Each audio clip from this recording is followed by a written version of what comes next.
these type of conversations that I try to have with them and stuff like that. Man, the conversations you should come from parents. I mean, do you see like they locked up? Where their husband come from their parents? I mean, I'm talking about like before they got there. Like, you know? Not necessarily. It's like this. Okay, you can have certain, and some of them do got good parents because I be listening and they parents be calling up there and all that.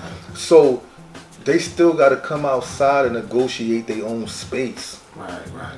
Like I come from a 2-parent household, but I still had to come outside and negotiate my own space. So you came from a 2-parent household and still end up in them circumstances. Yeah, because and that's the thing that that probably makes me a little bit different when a lot of people in some of this nonprofit space, they might not be from New York. They might be from other locations. They might be people of they might be Caucasian. So they don't really understand. They thinking, like I've heard them say, and I actually challenged a few of them that people didn't have choices or it's economics. I'm like, no, it's not that. You got to listen to what they're saying. They saying that they made choices based off the values and the philosophy that they live by, which was the game knowledge that they got. And if you don't recognize that, you'll never be able to help them see past that to make more choices. They might not never lead the game, right?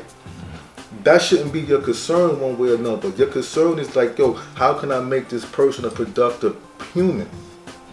And they don't got to come back to these spots. Or they don't got to hurt nobody in the process. That's supposed to be the end goal. Like, you know what I mean? And but you got to know, like, okay, sometimes having a similar background and coming from similar areas and going through similar things, you can like empathize with a person. See, empathy is stronger than sympathizing with a person because I'm feeling exactly what you're feeling. I know what you're feeling because I've been there.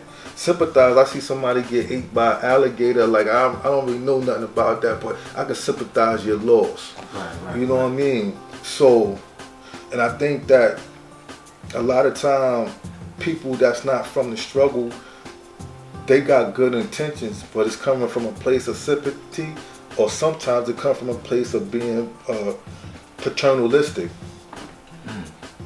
So, and and that's always been a case in the Black American experience. Even during the Underground Railroad, even doing, people always say, yo, if you ain't like John Brown, you think John Brown looked at the black people he was helping enslaved as equal to him? Looking like they was his children.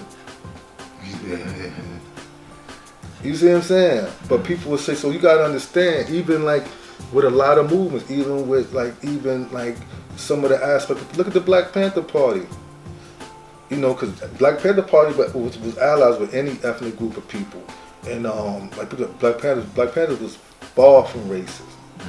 You know, but then look at the group, the Weathermen of SDA, bunch of probably upper middle class white people, college people.